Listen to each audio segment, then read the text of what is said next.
নারীরা যখন শক্তিরূপা হয়ে ওঠে তখন পৃথিবীতে বড় পরিবর্তন আসে। সুপ্রিয় দর্শক, কেমন আছেন আপনারা সবাই? আশা করি যে যেখানে আছেন ভালো আছেন, সুস্থ আছেন। আপনাদের সবাইকে স্বাগত জানাচ্ছি চ্যানেল 9-এর বিশেষ আয়োজন আমার রাজনীতি আমার পরিবারে। এবং আজ আমাদের মাঝে একজন শক্তিরূপা নারী উপস্থিত আছেন। তার আগে আমি আমার নামটা একটু বলে নেই। যারা আমাকে চেনেন তারা তো চেনেন, এবং যারা আমাকে চেনেন না তাদেরকে বলছি আমি নামিরা এই অনুষ্ঠানে আপনাদের সঙ্গেই থাকব। এবং আজ আমাদের অতিথি রাজনীতিবিদ সামান্তা শারমিন। স্বাগত আপনাকে। কেমন আছেন?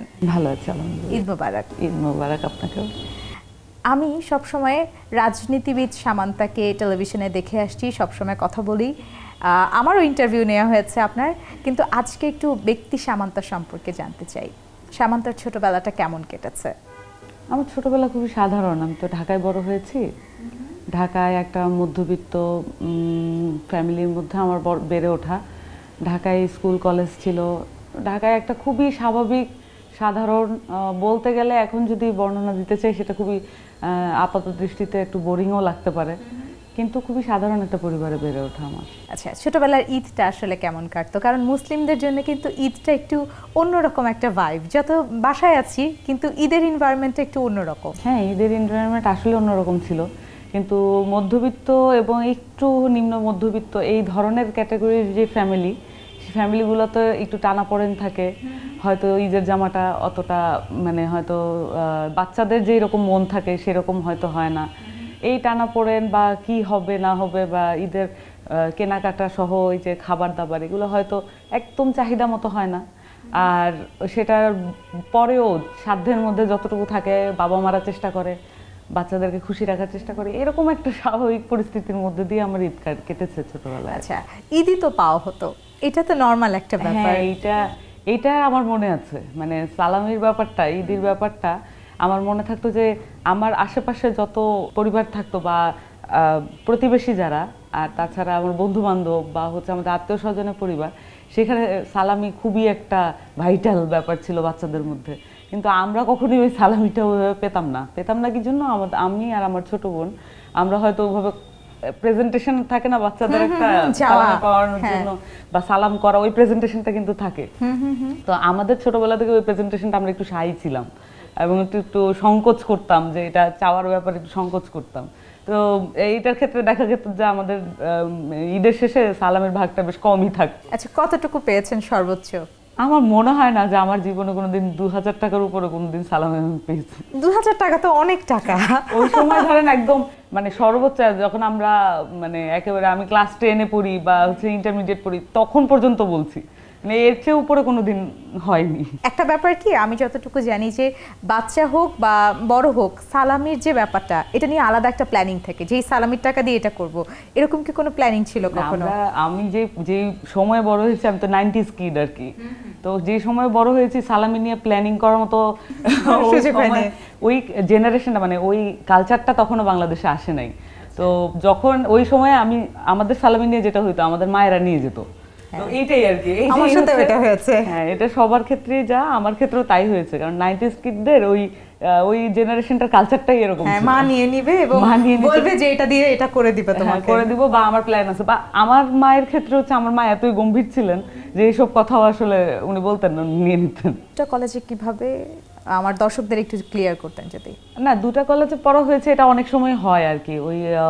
ওই সময়টা যেটা হয়েছে, কলেজটা আমার প্রথমে ছিল ইম্পেরিয়াল, ওটা বেশ দূরে ছিল আমার বাসা থেকে। তো সেই সময় আমি তখন খিলগাঁও যেহেতু বড় হয়েছি, খিলগাঁও গাছে চলে আসছি, সেটা বাসার কাছাকাছি ছিল, এমন কিছু না।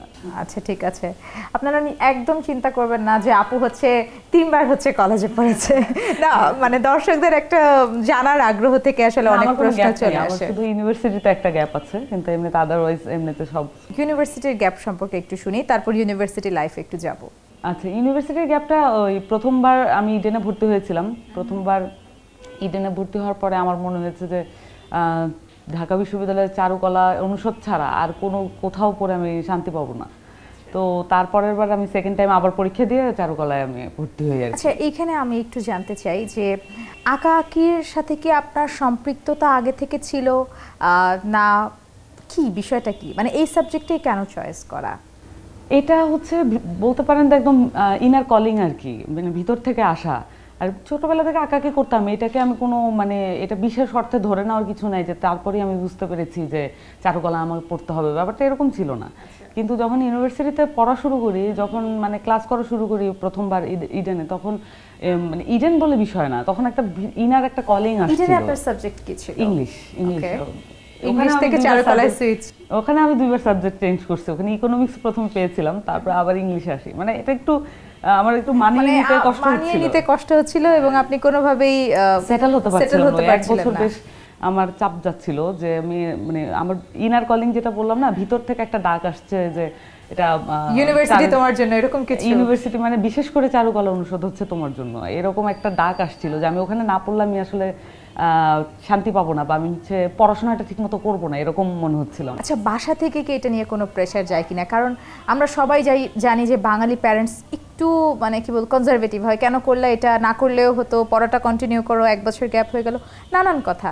আপনার কি এমন কিছু শুনতে হয়েছে কিনা? আমার ফ্যামিলি একেবারেই কনজারভেটিভ না। আমার ফ্যামিলি তবে আপত্তি ছিল যে ক্যারিয়ারের জায়গা থেকে। ইউজুয়ালি এখানে যে এই বিষয়টা আসলে বলা হয় যে চারুকলা পড়লে ক্যারিয়ার ডেভেলপ হয় না, তো ওই ধারণাটা আমার পরিবারের মধ্যে ছিল। আচ্ছা, এই যে বিসিএস এর একটা বিষয় আপনি আনলেন, বিসিএস কি সামান্তা শারমিন দিবে নাকি আগামীতে? এরকম কোনো প্ল্যান আছে কিনা? কোনোদিনও ছিল না, মানে বিসিএস দেওয়ার ন্যূনতম ইচ্ছা কখনোই ছিল না, কখনোই আমার মনের মধ্যে কাজ করে নাই, ভবিষ্যতেও করার কোনো সম্ভাবনা নাই। আর অলরেডি আমার এইজ ওভার হয়ে গেছে আর কি, যেটা। আচ্ছা, যাক, এই সুবাদে আপনারা সামান্তা শারমিনের এইজ সম্পর্কেও জেনে নিলেন যে এইজ ওভার হয়ে গিয়েছে, পরীক্ষা দেওয়ার এইজটা ওভার হয়ে গিয়েছে। আচ্ছা, বিসিএস নিয়ে আসলে পরিকল্পনাটা ছিল না কেন? মানে অনেকের থাকে না যে এই সেক্টরে করব না, কিন্তু অন্য সেক্টর নিয়ে হয়তো আমার একটা প্ল্যানিং আছে, এমন আসলে কি প্ল্যান ছিল আপনার ক্যারিয়ার নিয়ে? না শুরুতেই আপনি চিন্তা করেছেন আপনি রাজনীতিবিদই হবেন, আপনি রাজনীতিতেই আসবেন, এমন কিছু? না, এটা বিশ্বাসযোগ্য হবে কিনা জানি না, তবে একদম আমার ভার্সিটি লাইফের একদম বিশ্ববিদ্যালয়ের জীবনে শুরু থেকেই আমার ইচ্ছা ছিল যে রাজনীতি করব। তো রাজনীতিবিদ ওই অর্থে রাজনীতিবিদ হয়ে উঠবে এরকম, এটার মিনিং আমার কাছে পুরোপুরি পরিষ্কার না, তবে রাজনীতি করব এটার একটা ইচ্ছা ছিল। এই কারণেই দেখা গেছে যে আমাদের চারুকলায় যেটা চল থাকে যে একদম ফার্স্ট ইয়ার থেকেই বিভিন্ন ডিজাইনের টুলস আর হচ্ছে সফটওয়্যার প্র্যাকটিস করে সবাই, যাতে করে এই ছাত্র জীবন থেকেই জব সেক্টরে প্রবেশ করা যায়। আবার কেউ বিসিএসের জন্য প্রস্তুতি নেয়, চারুকলা এটা কম, অনেক কম, বাট এটাও থাকে। কেউ আবার টিচার হওয়ার জন্য প্রস্তুতি নেয়। সো ওইটার কোনোটাই আমার ছিল না ইন্টেনশন, আমি রাজনীতি করব, এটাই মনের মধ্যে, এটাই হয়তো কাজ করতো আর কি। আচ্ছা, আরো গল্প করবো, তবে সময় হয়েছে ছোট্ট একটি বিরতির। দর্শক, গল্পে আড্ডায় সময় হয়েছে ছোট্ট একটি বিরতির, কোথাও যাবেন না, চোখ রাখবেন চ্যানেল 9 এর পর্দায়। দর্শক, স্বাগত জানাচ্ছি চ্যানেল 9 এর বিশেষ আয়োজন আমার রাজনীতি আমার পরিবারের সঙ্গে। আছে আমি নামির আহমেদ, এবং আজ আমাদের পুরো অনুষ্ঠান জুড়েই থাকবেন রাজনীতিবিদ সামান্তা শারমিন। আরও একবার স্বাগত আপু। এবার একটু ঈদ প্রসঙ্গে শুনবো, ঈদকে কেন্দ্র করে কি কখনো রান্না করা হয় কিনা?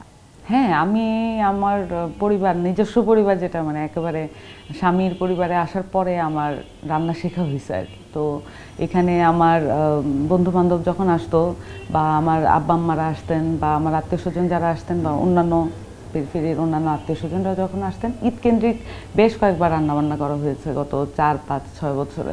আচ্ছা, যে স্বামীর প্রসঙ্গে যেহেতু চলেই আসলেন, একটু শুনি সামান্তা শারমিন কত সালে বিয়ে করেছে? আমি 2016 সালে বিয়ে করেছি। আচ্ছা, এটা কি মানে পূর্ব পরিচয় ছিল, না পারিবারিকভাবেই বিয়েটা হয়েছে? উভয়ই পরিচয় ছিল, পছন্দ ছিল, কিন্তু পারিবারিকভাবেই হয়েছে, পারিবারিক আয়োজনেই হয়েছে। বাহ, চমৎকার। এখন বিয়ের আগে ঈদ এবং বিয়ের পরের ঈদ কতটা ডিফারেন্স মনে হয়? আমার ট্রানজিশন খুব হালকা হয়েছে, এবং আমার যে বাবার পরিবার এবং আমার শ্বশুরবাড়ি উভয়ই খুবই ধৈর্যশীল আমার ক্ষেত্রে, আমার হাজব্যান্ডের ক্ষেত্রে, এবং যে চেঞ্জের ব্যাপারটা খুব সাটেললি হয়েছে। এখানে খুব বড় ম্যাসিভ কোনো পরিবর্তন হয়নি। আবার শ্বশুরবাড়িতে যাওয়া হয় ঈদের সময়, ওখানে গিয়ে তাদের সাথে সময় কাটানো হয়, ঈদ করা হয়। তো চেঞ্জগুলা আমার, যাতে আমি ঢাকায় বড় হয়েছি, একটা তো ইয়ে থাকে, একটা এনভায়রনমেন্টের ব্যাপার, এনভায়রনমেন্টের চেঞ্জটা হয়তো অনেকে অ্যাকসেপ্ট করতে পারে না। এই জিনিসটা আমার শ্বশুরবাড়ি খুবই সাটেলি করেছে, যাতে আমার জন্য এটা কষ্ট না হয়ে যায়, বা আমার হাজবেন্ডের জন্য কষ্ট না হয়ে যায়। আচ্ছা, ভাইয়া আপনার হাতের কোন রান্নাটা খেতে বেশি পছন্দ করে? ভাইয়া মনে হয় আমার হাতের কোনো রান্না খেতে পছন্দ করেন না, কারণ উনি নিজে খুবই ভালো রান্না করেন। তো ওনার রান্নায় মোটামুটি ওনার থেকে শেখা। তো আমি এমনি তো অন্যান্য যেগুলো হচ্ছে পোলাও মাংস এই ধরনের রান্না আমি করতে পছন্দ করি, কারণ ওটা আমার কাছে মনে হয় যে আমি ভালো করি। কিন্তু উনি তো শাক সবজি বা এই ধরনের রান্না বেশি পছন্দ করেন, ওই জিনিসটা আমার কাছে মনে হয় না আমি অত আপ টু দ্য মার্ক। তাহলে প্রশ্ন চেঞ্জ করে দেই, আপনি ভাইয়ের হাতের কোন রান্নাটা খেতে বেশি পছন্দ করেন? আমি তার শুটকি ভর্তা, তারপরে হচ্ছে তার সে কিছু বিরান করে, ব্রাহ্মণবাড়িয়ার নরসিংদী অঞ্চলে বিরান বলে, শুটকির বিরান, ওগুলো আমি বেশি পছন্দ করি, উনি ওগুলো ভালো করেন। আচ্ছা, এই যে এখন তো ব্যস্ততা অনেক বেড়ে গেছে আপনার, এখন সময়টা আসলে কেমন কাটছে? এখন তো সময় মানে এটা হেকটিক আর কি, প্রচণ্ড পরিমাণে হেকটিক। আর আমি প্রথমে যেটা চেঞ্জ হয়েছে যে আমার নিজের সময় সম্পর্কে আমার কোনো আর ধারণা নাই, কারণ আমি এই মুহূর্তে এখন এখানে আছি, কিন্তু আধা ঘন্টা পরে কোথায় থাকবো এই বিষয়ে আর কোনো ধারণা থাকে না। হয়তো একটা শিডিউল করার চেষ্টা করি, কিন্তু এটা ফলো করা সবসময় সম্ভব হয় না। আর ব্যস্ততা বলতে একটা বড় দায়িত্বের চাপ আছে, দায়িত্বটা ফিল করি এবং ওই দায়িত্ব অনুযায়ী কাজ করার জন্য যতক্ষণ সজাগ থাকি, যতক্ষণ সজাগ থাকা যায় সর্বোচ্চ, সেইটার মধ্যে মানে ওই সজাগ থাকার পুরো টাইমটা কাজ করতে থাকি। তো ব্যস্ততা ভয়ানক লেভেলে বেড়েছে। আমি তো একেবারেই গৃহিণী হয়ে গিয়েছিলাম এই ধরেন অভ্যুত্থানের 7-8 মাস আগ থেকেই একেবারে আমি চাকরি ছেড়ে দিয়ে। কিসে জব করতেন আপনি? আমি একটা কর্পোরেট কোম্পানিতে চাকরি করতাম, মাল্টিন্যাশনাল একটা কর্পোরেট কোম্পানিতে চাকরি করতাম। আচ্ছা, তো ওখান থেকে সুইচ করা হয়েছে একেবারে বাসার উদ্দেশ্যে, যে বাসায় থাকবেন এরকম কিছু না, কোনো কারণবশত হচ্ছে চেঞ্জ করা হয়েছে? একটু রেস্ট দরকার ছিল আমার। আমি তো আসলে কি, আমি কোম্পানি কর্পোরেটের লোক না, মানে থাকে না একটা বললাম না ইনার কলিং, তো আপনার ধরনটা যদি ওরকম না হয় আপনি হচ্ছে ইয়েতে মানে মিসট্র্যাকে চলে যান। ওটা মিসট্র্যাকে ছিল আমার জন্য, তো ওইটা আমার জন্য ছিল না। তো আমি বেসিক্যালি দুইটা কারণে, এক হচ্ছে একটু রেস্ট নেওয়া, একটু চিন্তা করা কি করব, আর দুই হচ্ছে ভিতর থেকে আবার আসতেছিল রাজনীতির কলিং। আচ্ছা, তো রাজনীতিতে তো চলেই আসা হলো, এখন যেহেতু অনেক ব্যস্ত সময় কাটে, তো এখন কি নিজেকে একটু সময় দেওয়া হয় কি না? নিজেকে সময় দেওয়া বলতে আমি যখন কাজ করি সেটাই আমার জন্য নিজের সময়, কারণ এটার চেয়ে ভিন্ন কিছু আমি নিজের জন্য আর কল্পনা করতে পারি না, এটাই আমার জন্য। আপু, আরও গল্প শুনবো, তবে এখন সময় হচ্ছে ছোট্ট একটি বিরতির। দর্শক, গল্প আড্ডায় সময় হয়ে গেছে আরেকটি ছোট্ট বিরতির, কোথাও যাবেন না, চোখ রাখবেন চ্যানেল 9-এর পর্দায়। দর্শক, আরও একবার স্বাগত জানাচ্ছি চ্যানেল 9-এর বিশেষ আয়োজন আমার রাজনীতি আমার পরিবারে। পুরো অনুষ্ঠান জুড়ে সঙ্গে আছি আমি নামির আহমেদ এবং আমাদের অতিথি সামান্তা শারমিন। আপু, আরও একবার স্বাগত আপনাকে। যেহেতু আপনার একটা ব্রেক ছিল, আপনি পূর্বেও রাজনীতি করেছেন, কিন্তু আমি একটু রিসেন্ট যে বিষয়গুলোর সম্মুখীন আমরা সবাই হচ্ছি সেই সম্পর্কে আমি আপনার কাছ থেকে একটু শুনতে চাই, যে 1 বছর আগে বিগত বছরের ঈদটা কেমন ছিল এবং এবছরের ঈদটা আসলে কেমন?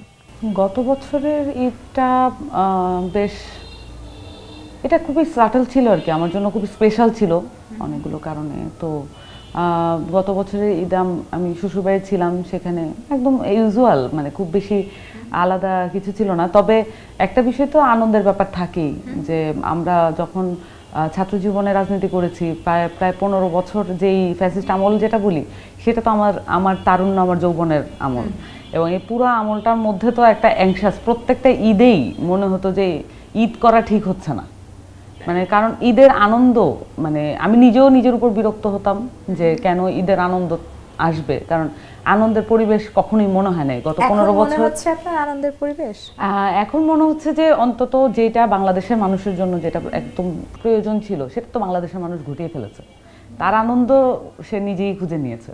তো এখন মনে করি যে তার যে অন্তত একটা অ্যাচিভমেন্ট, বাংলাদেশের জন্য যে অ্যাচিভমেন্ট আসলে প্রয়োজন ছিল, সেটা তার নিজের অর্জনকে সে সেলিব্রেট করবে, এটা তো অবশ্যই করা উচিত। ঈদকে কেন্দ্র করে এবার কি শপিং করা হয়েছে? না, আসলে আমার পরিবারে না এরকম কিছু একেবারেই না বলতে, এটা আমি বললাম তো, আমি যদি আমার নিজের গল্প বলি এটা খানিকটা মানে একঘেয়ে লাগতে পারে অনেকের কাছে, কিন্তু এটা হচ্ছে আমাদের পরিবারে দেখা গেছে যে ঈদকে কেন্দ্র করে কোনো ধরনের জামা কাপড় কেনা বা হচ্ছে স্পেশাল কিছু করা, খাওয়া দাওয়ার ক্ষেত্রে, এবং হচ্ছে বাসায় মানুষ আসবে, সবার সাথে কথাবার্তা হবে, এই ধরনের কার্যক্রম হয়। কিন্তু জামা কাপড় কেনার যে হিড়িক বা হচ্ছে ওই যে বাসা সাজানোর হিড়িক, এগুলো খুব কমই হয় আমাদের পরিবারে। আপনাদের পরিবারে কম হয়।